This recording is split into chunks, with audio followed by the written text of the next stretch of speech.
Sampah merupakan masalah lingkungan global yang terjadi tidak saja di darat, namun juga di laut. Data Direktorat Jenderal Pengelolaan Sampah, Limbah dan B3 dari Kementerian Lingkungan Hidup dan Kehutanan KLHK pada tahun 2022, produksi sampah se-Indonesia bisa mencapai 70 juta ton. Jumlah tersebut menjadi penyumbang pula sampah yang masuk ke laut. Sistem Informasi Pengelolaan Sampah Nasional pada tahun 2022 silam juga merilis setidaknya sekitar 80% sampah di laut adalah sampah-sampah dari daratan. Disebutkan bahwa jumlah sampah di Laut Nusantara secara keseluruhan sudah mencapai 5,75 juta ton.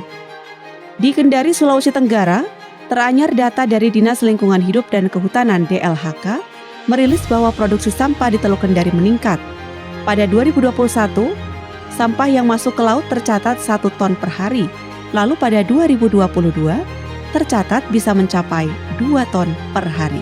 Berdasarkan riset, total sedimentasi di Teluk Kendari mencapai 66 juta meter kubik.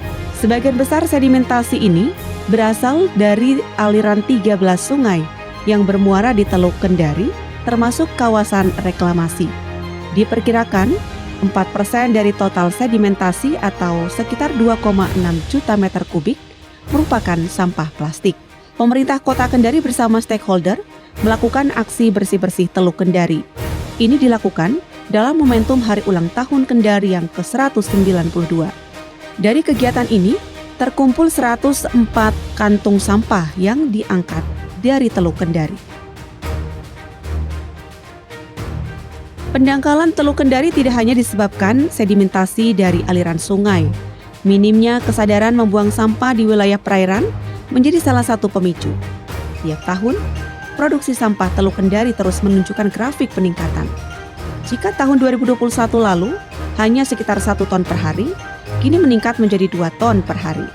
Dengan adanya penambahan produksi sampah tersebut, Dinas LHK Kendari akan lebih memaksimalkan kinerjanya, di antaranya meningkatkan frekuensi pengangkutan sampah serta memasang jaringan pembatas pada aliran sungai agar sampah darat melalui aliran kali dan sungai bisa terbendung dan tidak sampai di lautan. Terdapat beberapa titik penjaringan sampah, yakni di kawasan Simpang 4X MTQ, aliran Kali Kadia, serta muara di Kelurahan Tipulu. Yang belum lama ini yang sampah teluk itu yang Pak PJ akhirnya berhasil kumpulkan sama semua stakeholder 104 ton. Lalu ada analisis juga DLHK yang katanya 2 ton per hari. Itu gimana jadi lebih lengkapnya itu Bang Adi? Ya, itu kegiatan teman-teman itu adalah bagaimana membersihkan selalu setiap hari sampah-sampah yang ada di Teluk Kendari, khususnya yang bermuara dari kali maupun dari sungai. Nah, itu memang ada tren peningkatan apa yang disampaikan oleh Bapak Wali Kota Kendari bahwa di tahun 2021 itu ke 2022 itu ada peningkatan ya di mana per hari itu 2 ton untuk yang hasil dari sampah Teluk Kendari. Dan itu kami saksikan sendiri di mana sampah-sampah itu kami muat untuk menuju TPA kami, tetapi di sana memang kami untuk melakukan pemilahan terkait sampah yang dihasilkan kemarin karena memang mayoritas itu plastik kemarin. Apa analisanya kemudian Bang Adi sumbangsi tren peningkatan volume sampah ini hitungannya? Ya, sebenarnya analisa kami memang ada satu kesimpulan bahwa memang edukasi terkait untuk peningkatan kesadaran masyarakat kita ini yang perlu kita harus lakukan terus-menerus. Karena memang rata-rata sampah yang ada di sana itu ya memang plastik, seperti botol aqua, gelas aqua, ya seperti itulah minuman-minuman kemasan ya rata-rata seperti itu mungkin Mas Bayu. Iya.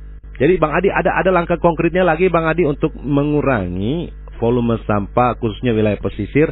Ya, kalau saya lihat terutama dalam sesudah beberapa titik ini ada yang namanya kami dari Dinas Lingkungan Hidup juga memasang berupa ini ya seperti penyaring sampah begitu Mas. Iya.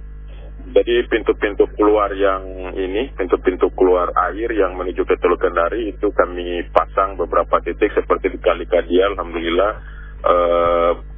desain untuk penataannya juga dilengkapi juga dengan perencanaan ada pemasangan berupa jaring, ya itu sangat efektif juga. untuk menahan sampah yang agar sampah plastik atau sampah itu bisa janganlah masuk ke teluk, tapi kita bersihkan itu di ada jaringan, ada jaring yang sebagai penahannya, jadi kami bersihkan di situ saja.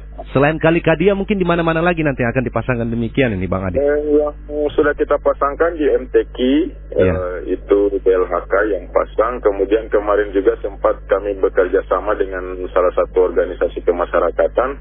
Itu kita pasang di wilayah Kelurahan Tipulu.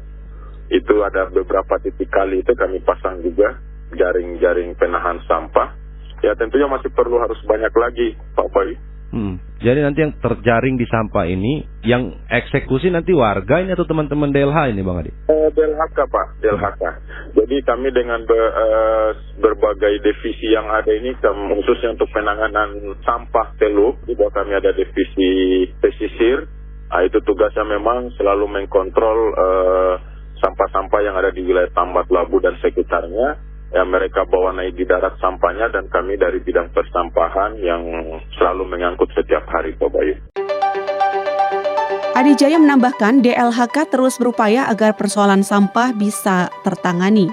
Namun, ia meminta warga membuang sampah sesuai waktunya dan di tempat yang disediakan. Upaya ini tidak lain untuk memudahkan armada melakukan pengangkutan. Penanganan sampah Teluk Kendari tetap menjadi prioritas. Pemerintah terus menata dan mengurangi aktivitas pedagang di pinggir laut dengan memindahkan ke lokasi XMTQ yang akan dijadikan kawasan kuliner. Kebijakan ini yang diharapkan dapat menekan laju pembuangan sampah ke laut.